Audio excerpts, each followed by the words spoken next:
All right, guys, welcome to the show. Today I have an awesome guest on. His name is Mr. Dan Locke. He is the international best-selling author of FU Money. And, I heard about Dan through, he was sort of whispered about through the entrepreneurial community here in Vancouver.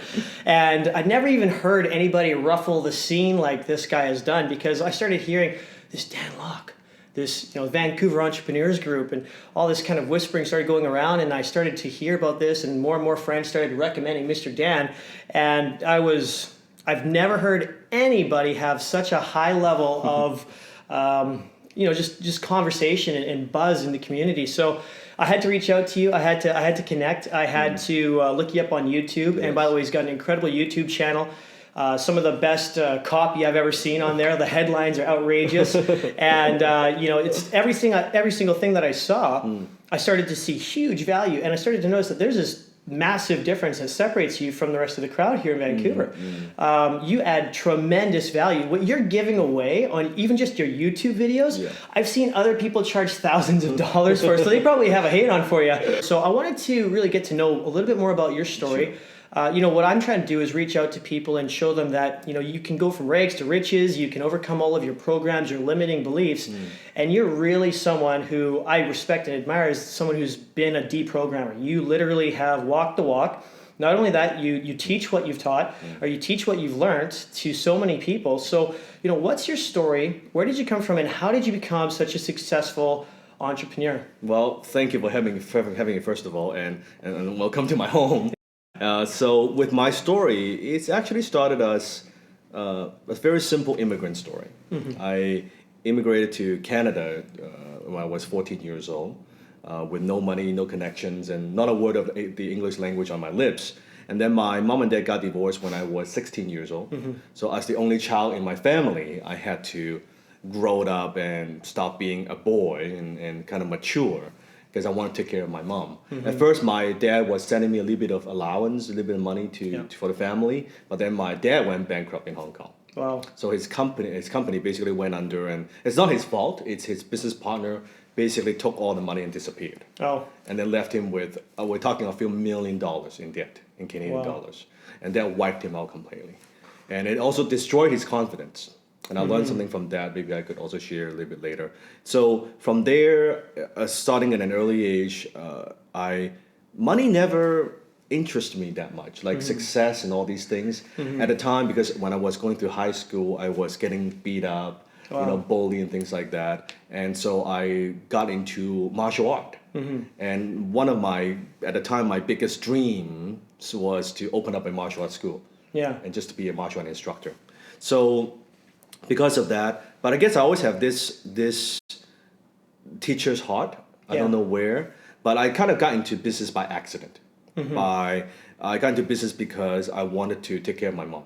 Yeah. And I know that by working in a local supermarket as a grocery bagger, that's not enough. Not happening. It's not happening. So I started my first business when I was in high school with just a couple of my buddies. The first business I started was just mowing lawns for people in our neighborhood. And from there, I tried a lot of different things. I tried vending machines. I tried fixing computers for people. Wow. I tried a lot of different things, and none of them worked. None of them worked. So I failed at 13 businesses before having my first success. So when I found my first mentor, that changed my life. Now that may not be the answer for everybody, but that was the answer for me. I was going to workshops. I was reading all these books, Think and Grow Rich, How to Win Friends and Influence People. There was a lot of thinking, but not enough riching, right? and I couldn't influence my friends to loan me money anymore. So that didn't quite work. But it was a process. A lot of people. I was what people would refer as a success junkie. So I was going through that, and that's kind of my journey. And from there, of course, I learned my mentor Alan. He taught me marketing, cooperating, and sales, and all these things. And from there, you could say that's my first success. As a young guy, was in my 20s, early 20s, was making about $10,000 a month as a copywriter. Now I know it may not be a lot of money for some people, but back then that felt like $1 million. Wow. That felt like I thought I was on top of the world.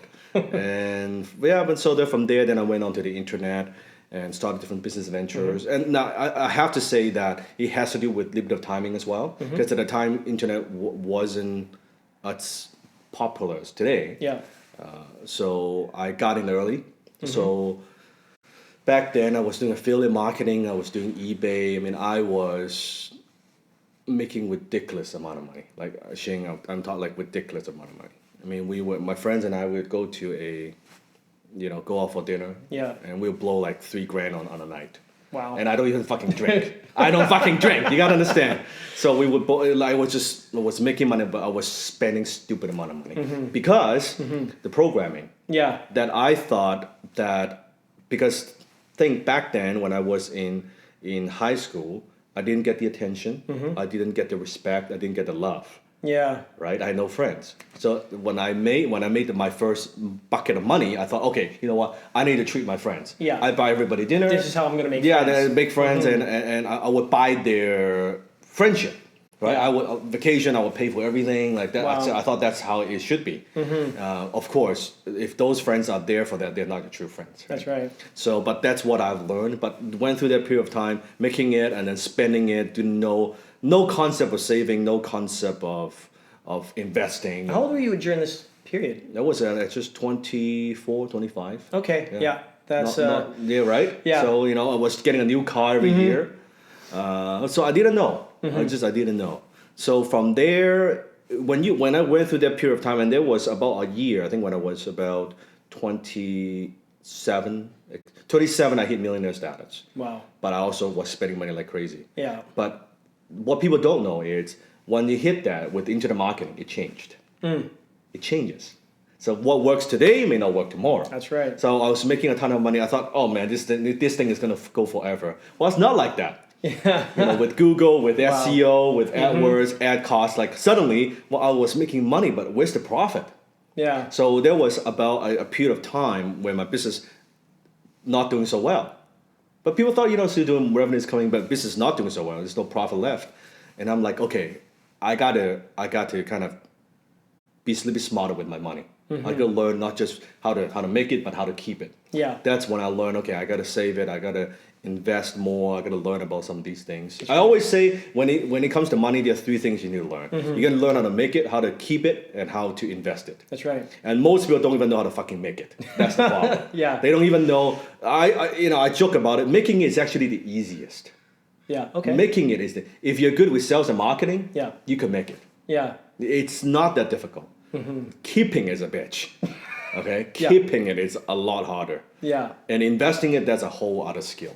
Yeah. That's a whole other skill. So today, and I make the money. I have properties. I invest in real estate, mainly in real estate, Wow. and also various companies. Yeah. Although because of what I've done in the past, marketing wise, people like to pigeonhole you. So they still think of me as, Dan is an internet marketer. When actually what I do, it's like internet marketing. It's You're so diversified now. but I don't even try to explain because the most difficult question to answer for me is, what do you do? Okay. It's like I don't even know how to answer. I would say I'm an entrepreneur. That's kind of simple. Yeah. But if you I say, I invest in companies. I help company grow. I do a little bit of consulting on the side. I do speaking. I write books. Like, oh my God, all these different things, right? Yeah, and you try to tell that to someone, they're like, oh, so many things. There's so many, and in all different industries. Yeah. I have a financial planning company in Australia. Wow. It's like what the hell, right? And then a real estate company. But I see as an entrepreneur, I'm the business world refers to as a serial entrepreneur. Yeah. I'm not the kind of guy that builds one thing and then keep building it to a massive company and just manage it. I like to get involved with a lot of different things. Yeah, that keeps me excited. Yeah. So even going back, what I want to help people understand is that mindset. Yes. Because it's a huge thing. You said your dad, kind of hit. I guess he hit his rock bottom right there. Yeah. And what was the parental program? Was he wise with his words? For example, I'll just alliterate what I'm saying. My dad was running 7 companies, and then like they're all in construction. The government changed all the rules. He had a bad accountant and he got ripped off and he literally had to shut down 7 companies. Now he used to sit there and watch the news and just beak off about, I love my dad, he's a great guy, but he would say negative things about wealth. He'd say bunch of rich crooks, bunch of this, bunch of that. Me playing Legos, right, in front of the TV in the living room with dad, what do I think about rich people? They're all crooks, they're all this. Greedy, and so I pushed away money. So did you have that, or how did you, like, what was your dad's, My dad, it's funny, when I was growing up, because I would say middle class and low middle class. It's middle class in Hong Kong. And so growing up, I never have to worry too much about money. Because I have a lot of relatives. Yeah. Let me share a story with you. Growing up, my programming is money is never an issue. Because in Chinese culture, in the New Year, you always get this pocket money. Okay. Right, pocket money. And because of my relatives, they all love me because it's a son. Because as a boy in our culture, all the and I have like 9 aunts, right? so they all give me pocket money. Like, so in New Year, as a young boy, just give you a concept that my average weekly spending as a young little kid, maybe it's like, I don't know, $10 Canadian. Okay, that means I buy the chips, I buy the pop, all that stuff. My new year money that I would accumulate in that 1 month could be like $10,000. Wow. So I could buy any toys I want. Yeah. I buy everybody drinks. Yeah. And all my friends. So money never occurred to me. It's okay. But that's the problem. The problem is that plant a seed in my mind. I can always make money. It's good and bad. Yes. Because when I was going through a tough time in business, I was just focusing on so much on the growth, the revenue. I could always make money. Just write that check. Don't worry about it. Don't worry. Buy that thing. Just buy that car. Doesn't matter. I can always make money, which I could, but that's not always the case because business goes through ups and downs. Right. That's what I've learned. That's one. It didn't prepare you for the adversity. Yeah, adversity. So that's one thing, one piece, one programming in my mind. Now with my dad, he never talks about money at home. He never talks about business or anything like that. He was never a particularly good businessman. Okay. Because he was way too generous. He was the giver. He would give everybody. He would he would just help everybody. This is the kind of guy. So he's not a very savvy businessman. So funny thing is, I actually didn't learn a whole lot about business from my dad.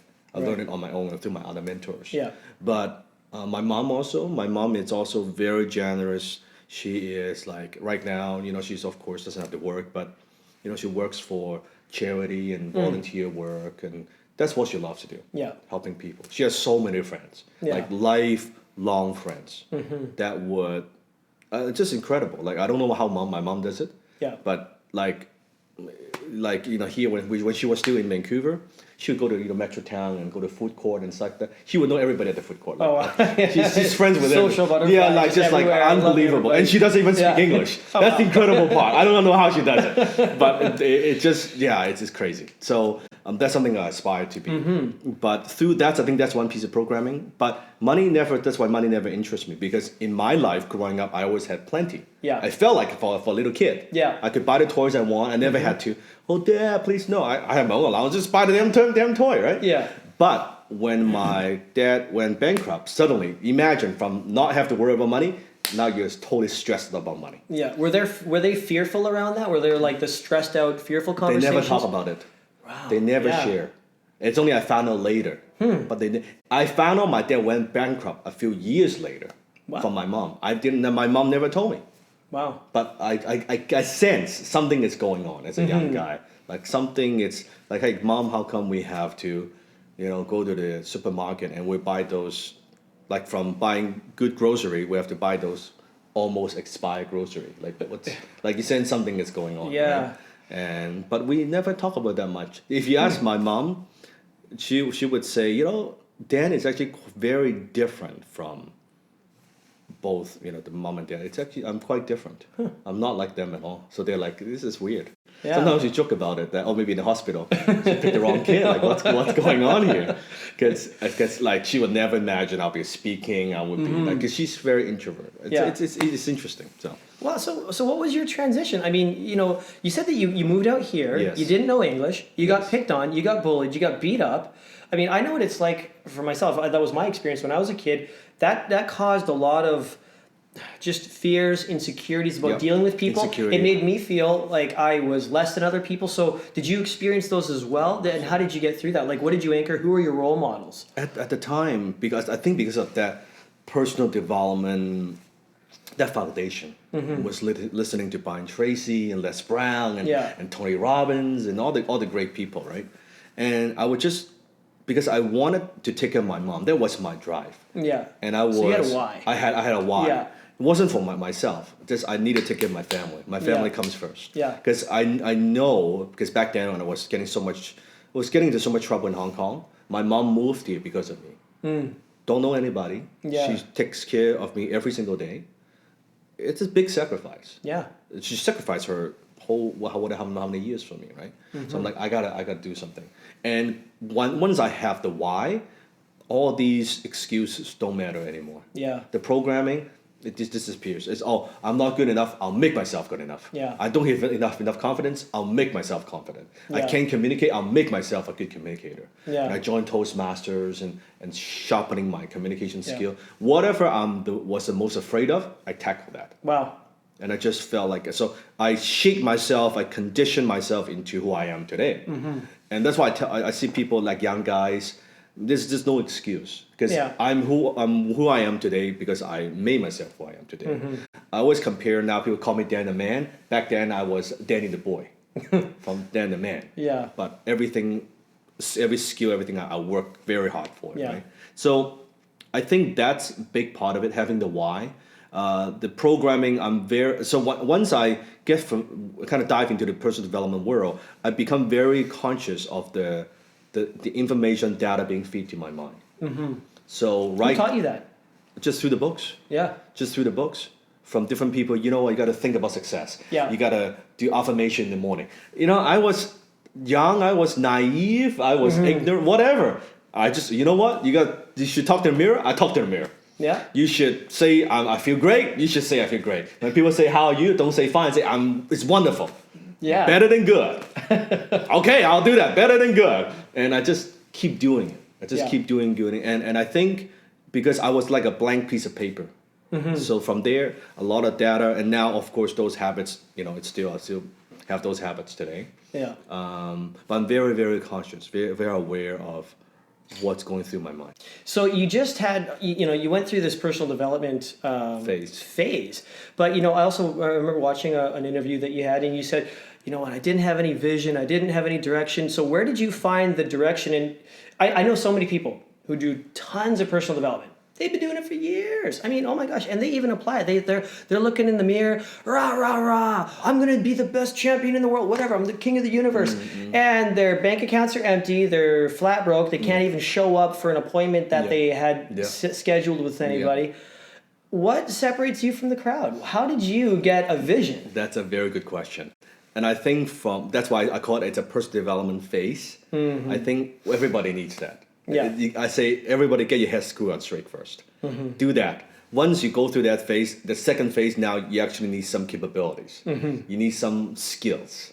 And I think because of my martial art background, that helps a lot. Discipline. The discipline, the focus. You got to do what it takes. Not just, it's like if I'm going to go fight in a tournament. Yeah, I could be very motivated.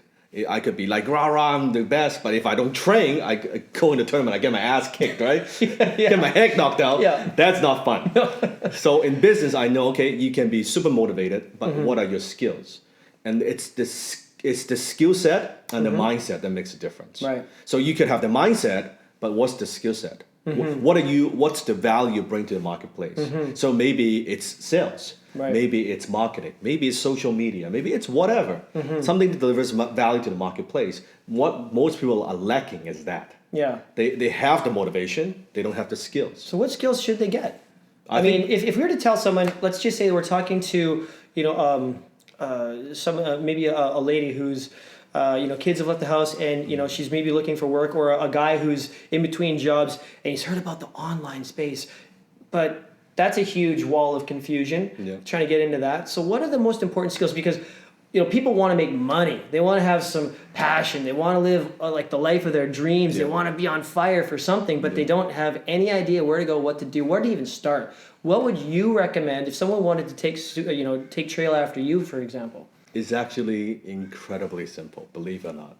Mm-hmm. You have all these different skill sets you could learn. Well, is it Instagram? Is it Facebook? Snapchat? Is it a Periscope? Or these are all tools. Mm-hmm. I always say that the distance between you and everything you ever want is your language. That's it.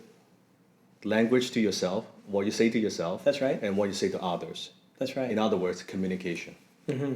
Business is all about communication. It's about people's skills. Mm-hmm. So if you are not very good with people, you're not going to go very far in business. In terms of marketing, that's communication in print, communication on video, that's communication skill.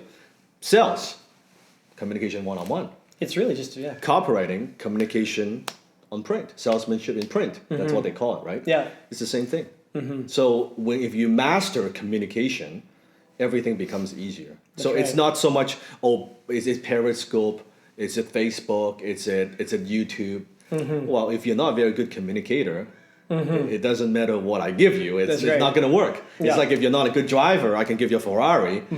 You're not going to know how to drive it. It's the same thing.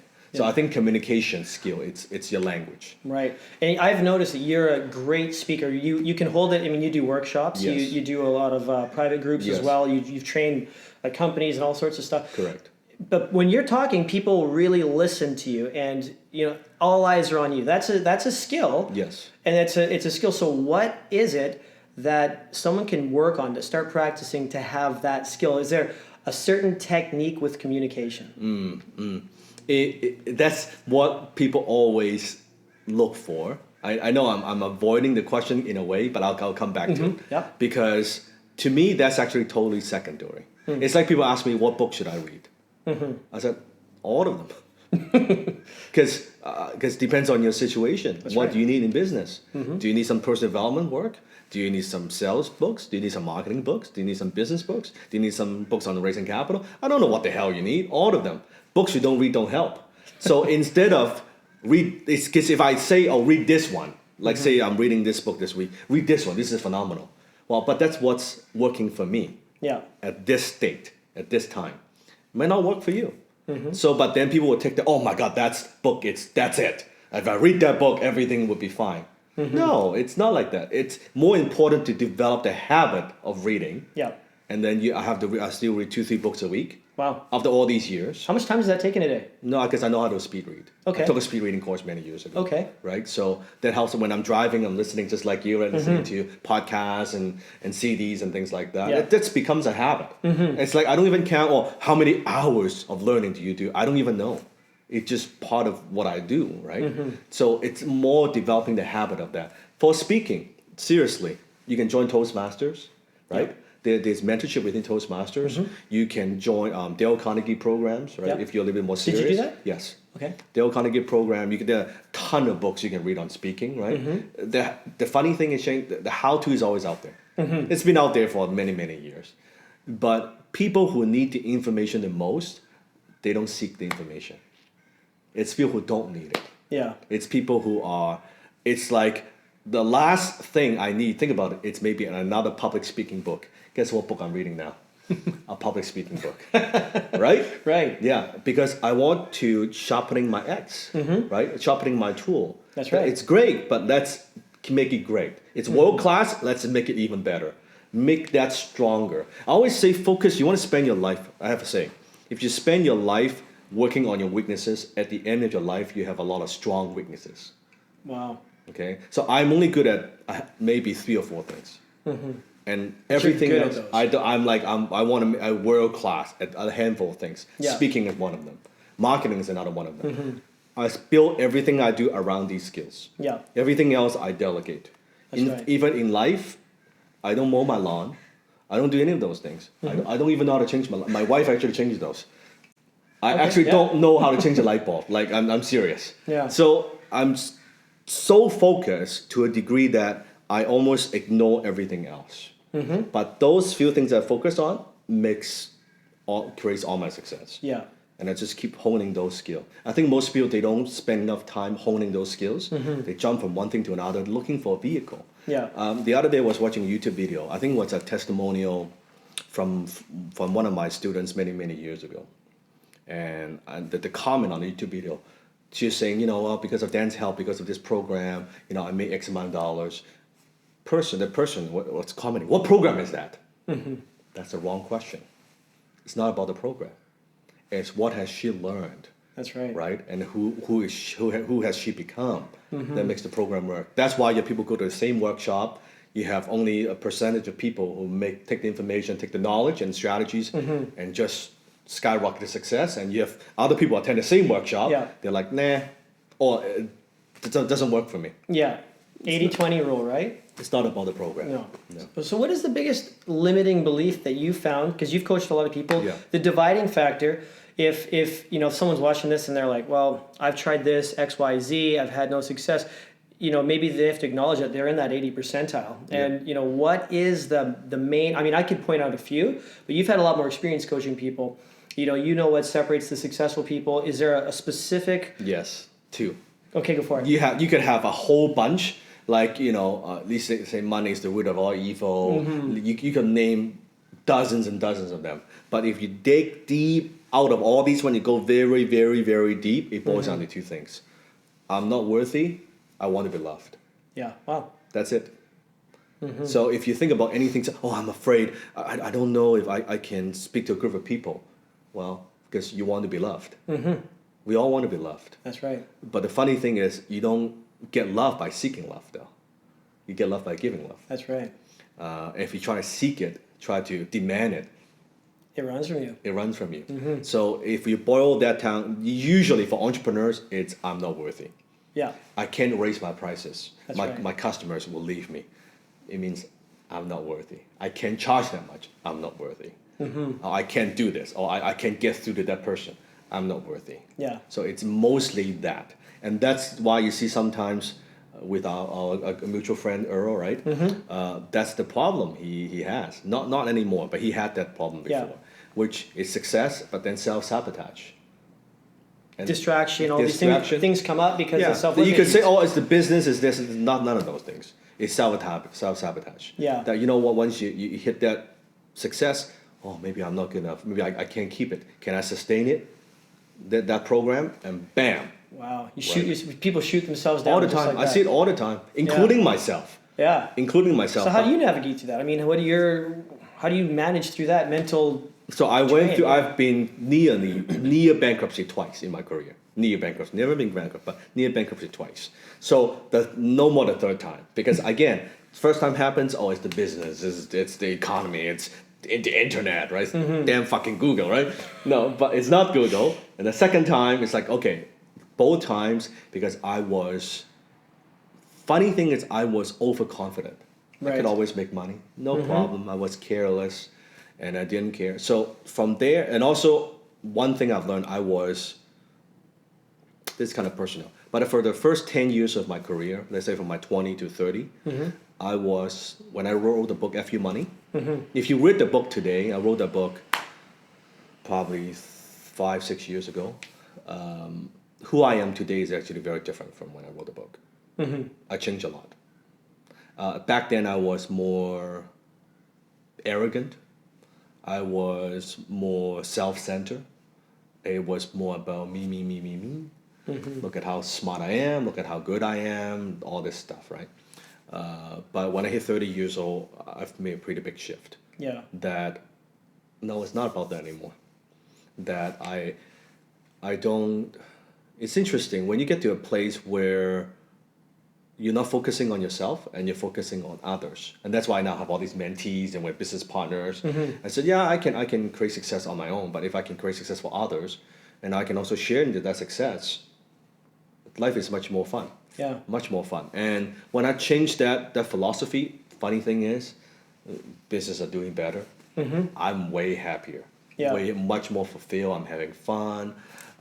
It's very, very different. So I learned that it's not just me, that you have to learn how to. Tony Robbins talks about this. Yeah. I mean, you have the science of achievement and the art of fulfillment.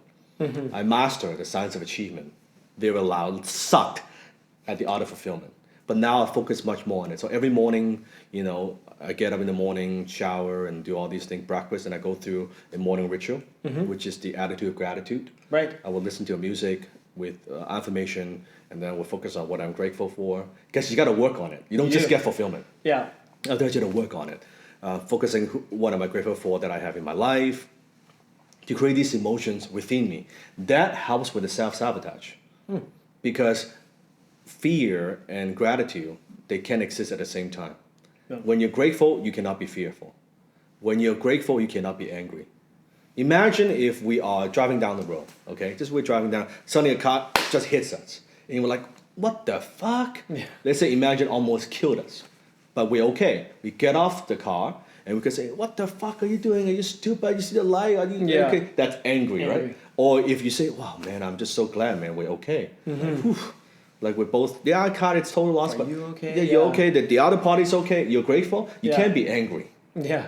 So that's what's interesting. When you're grateful, when you appreciate what you have, depends on what you believe, but universe gives you more, right? And then you would strive to become more, not for your own ego.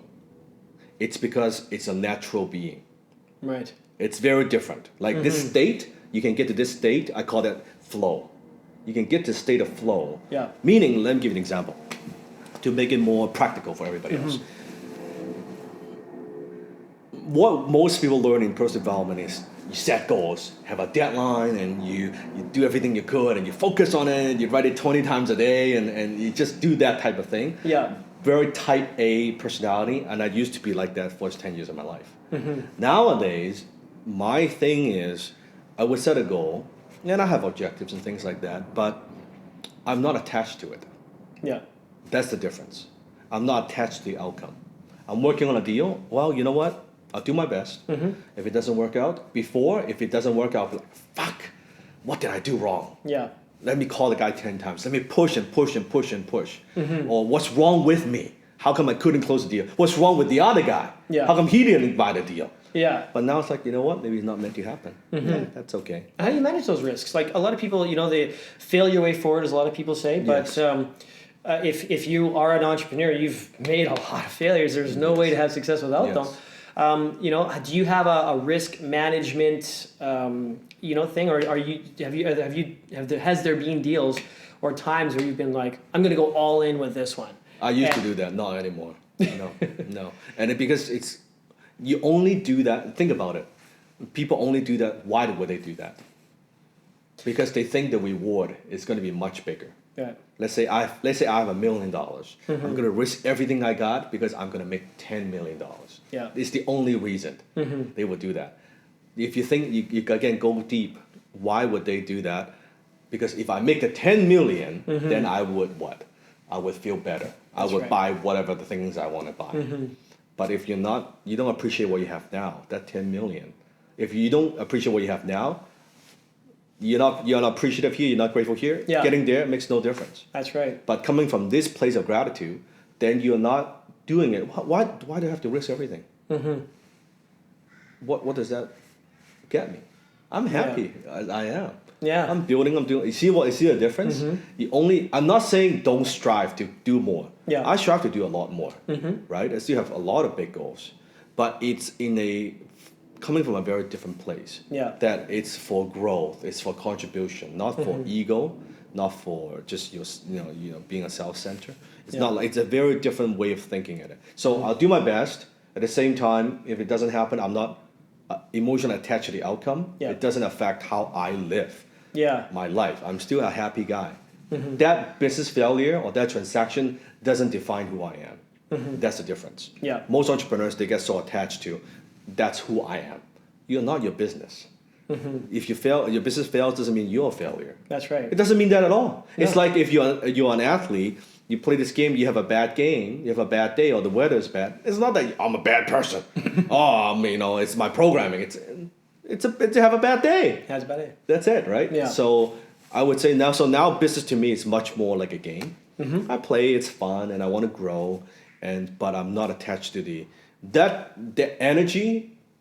Funny thing is that energy actually attracts more abundance and prosperity. Yeah. Because people can see, Dan doesn't need a deal.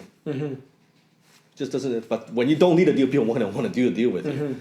But I'm like, yeah, if it works, great. Let's do something because we both enjoy it. It would do well. And money. If you do the right thing, you deliver value, money comes. Yeah. You don't need to focus on the money part. It's the easiest thing.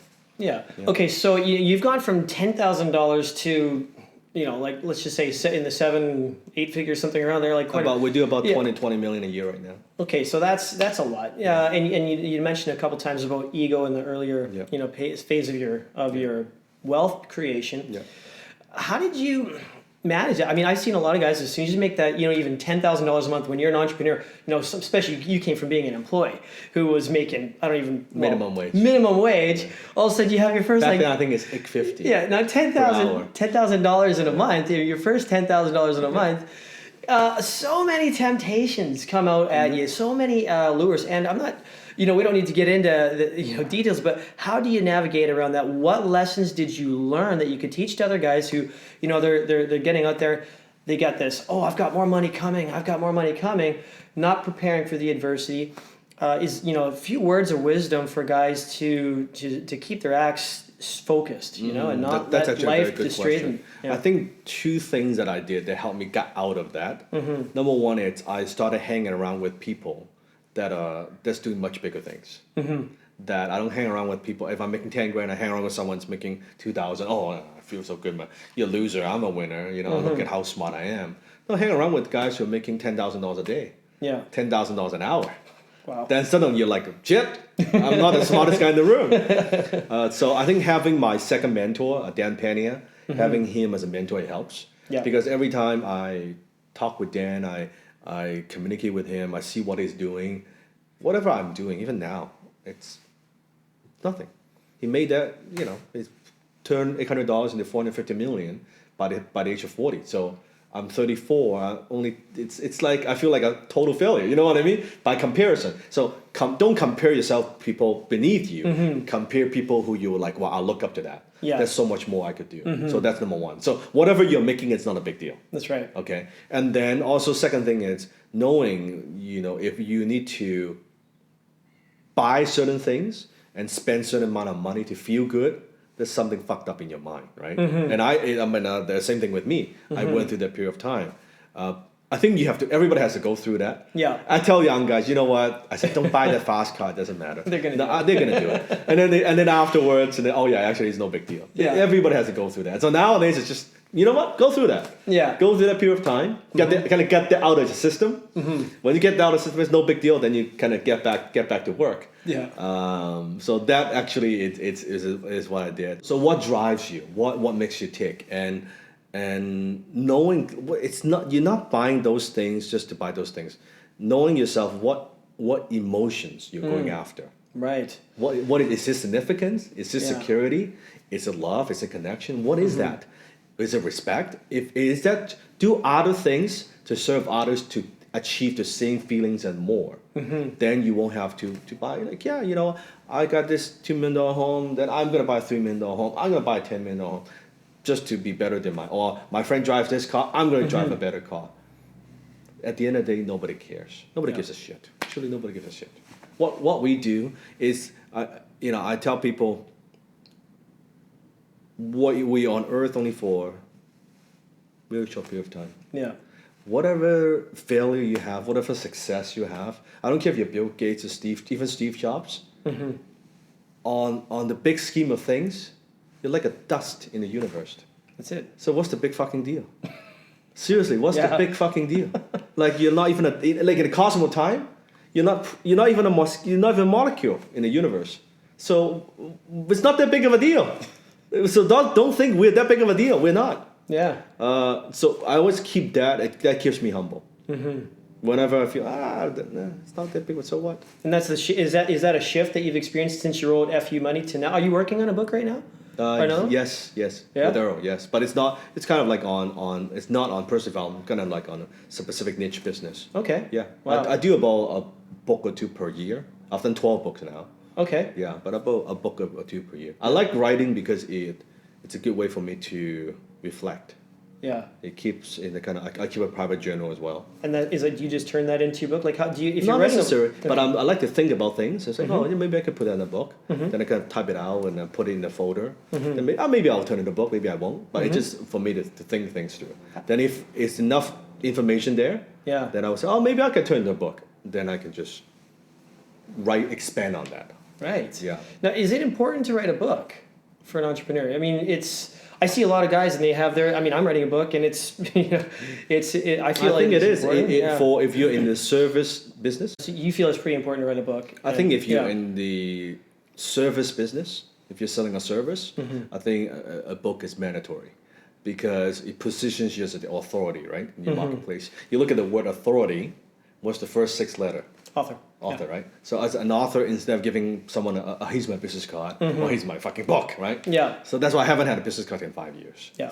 And I use my books as business card, and I just give those away. I probably give away 2,000-3,000 books a year. I just give that away. Wow. Because you never know who gets a book and who that gets passed on to, and someone it's having the book on the table could be 2 years later. They pick it up, they read it again. It's like I want to do business with this guy. Yeah. So I think it's a very powerful positioning tool. And nowadays you can self-publish, you can sell on Amazon and things like that quite easily. And it doesn't have to be like a 250-page book. Yeah. It could be a 100-page book, could be 80-page book.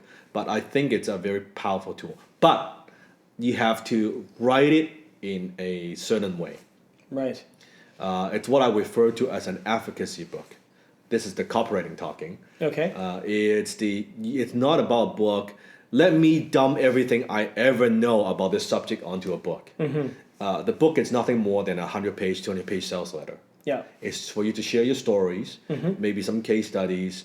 You got to write it in a way that they buy into your concept, your philosophy.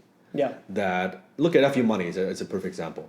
I actually started reading that. Yeah, it's a perfect example. It hits you hard right out the gate. And the funny thing is, it's very extreme. Yeah. People either love it or they hate it. There's no like, no, I love it. Oh, I fucking hate it. It's no in between. Perfect. Yeah. That's what a good book should do. It should attract certain types of people, repel certain types of people. Yeah. Attract your ideal prospects, right? So that type of book, you're communicating your philosophy, your life story. From there, and then there should be enough information that to establish your credibility and authority, but also not everything, so that they would want to do business with you. So the way you write the book, maybe you have what I call bounce back offer throughout the book. That throughout a few chapters you have hey, you know what, for more information about this, go to my website, or hey, you know what, this is great. I also have some tool that might help you do X, Y, Z. Go to my website and opt in to build a list. It's just the way you do it. It's marketing now. It's marketing. Absolutely. Yeah. It's the I say the 21st century business card. Yeah, wow. The books have come back. At first they were just for knowledge, and now it's all about business, and it's a whole new wave. Yep. And the nice thing I like about books is it gives us the ability to cross-market in new ways where we can do joint ventures and marketing plans with people. Because when you finish reading a book, what are you going to do? Is it the only book?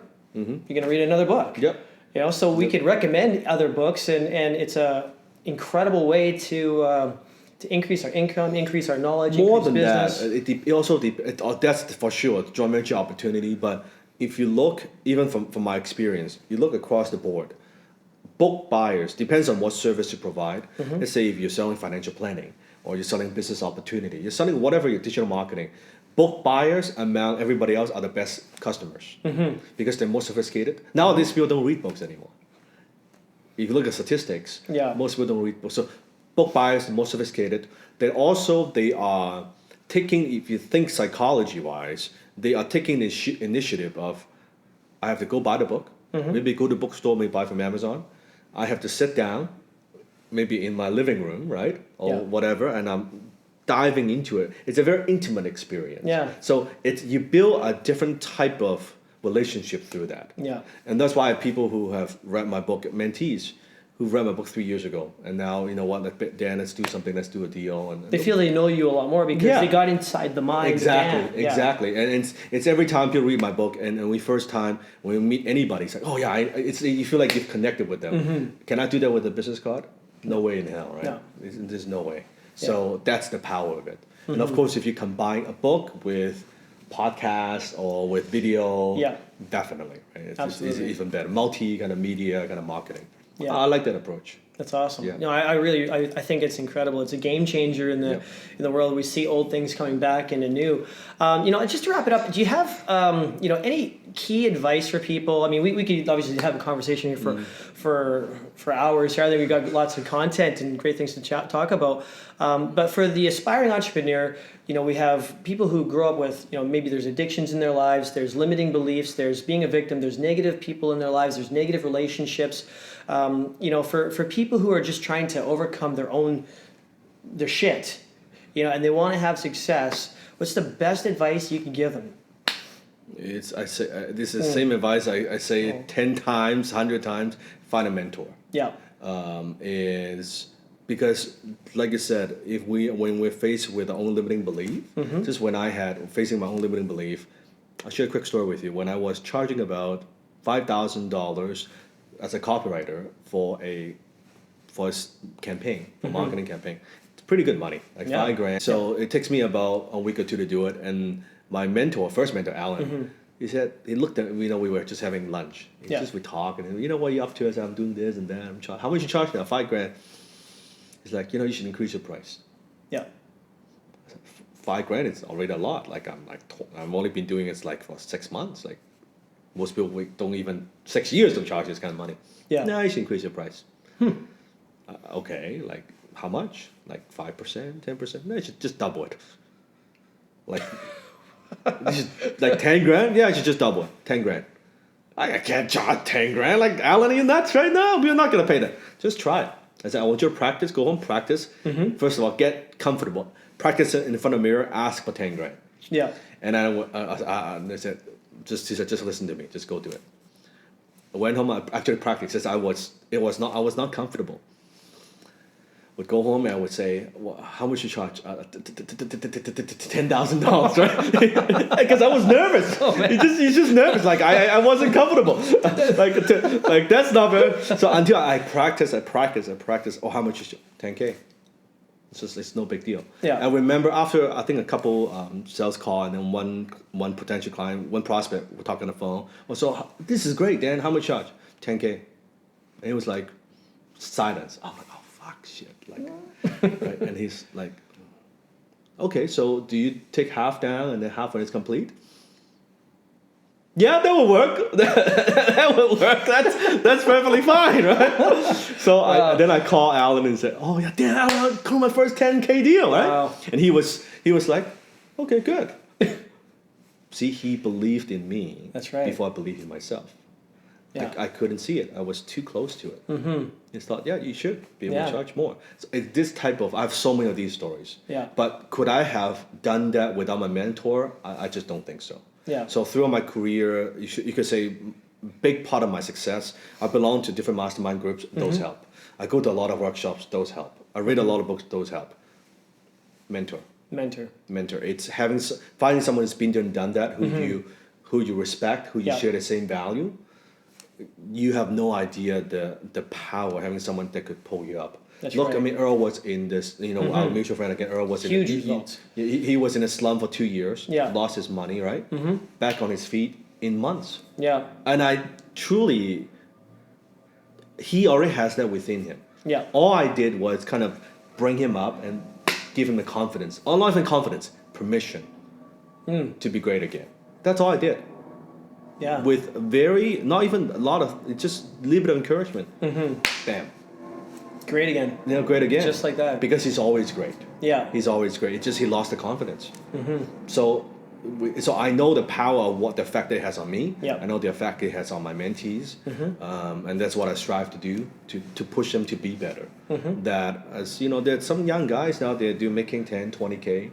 Like 20, 21 years old, right? I know. And I'm like, hey, don't get cocky. Yeah. I said, there's a lot more you could do. That's right. And this is actually a couple of them. I was kicking their ass a couple months ago because they were getting cocky, and I just ripped them. I just like no, and then they get humble again. So, Yeah. you know what? You're right. Dan, I shouldn't get too. Bam! Instead of taking a few years, only take them a couple of months. Figuring it out. Back to work. Wow. And now they just keep moving forward. Yeah. That's the power. It's like find someone who's been there and done that, Yeah. who you respect and learn from them. And you had two incredible mentors, Yeah. and those I would say my formal mentors, but I mean I learn from everybody. That's right. There would be hundreds of people, but those would be the main ones. After all these years, we still have that relationship. So that's incredible.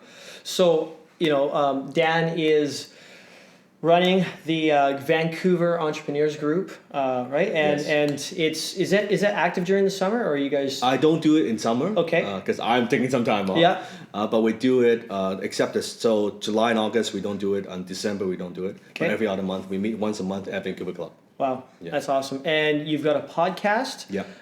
Tell them about the podcast. Your YouTube channel is Dan Lok, DANLOK. Yeah. They can just search. Yeah. And then my podcast is called Shoulders of Titans. Shoulders of Titans. That is the coolest name ever. and because we stand on the shoulders of Titans and learn from them. So every single week I interview either a multi-million entrepreneur, even a billionaire entrepreneur. Yeah. We've interviewed a few of those. So every single week, which is it's on iTunes and people can download it. I listen to it. I enjoy myself because when I'm doing the interview, I'm so focused on the interview. So then I listen to it again and again on my own afterwards to learn the lesson. But pretty incredible people. Yeah. Yeah, I love those interviews. That's awesome. And I've seen some stuff you have, your inner circle. Yeah, my inner circle. And so maybe you can tell them a little bit about the inner circle. Well, if people want to get a hold of you. Yeah, if you are in Vancouver, and that's basically you could say people who look for mentoring from me. I mainly do it throughout my inner circle. They go to Dan Lok, DANLK, innercircle.com. And they can apply there. And right now we have, I think, at 22, 23 members. And it's a group of very cool people, entrepreneurs, 6-figure, 7-figure, 8-figure entrepreneurs. Wow. And we get together, we brainstorm basically once a month. Yeah. But we do cool things too. Like, next week we're going with a rafting together. Oh, come on. We travel together. Yeah. Truly, it's like my family. It's my business family. And we work together. We do joint ventures together. We made just the joint venture amount the members. It's already a lot of money. From there. So that's where I do mainly my work. Through that. That's incredible. So listen, thank you so much for being on the show, and stay tuned, guys. And I hope you got a lot of value from this, and I look forward to getting to know you more. Thanks.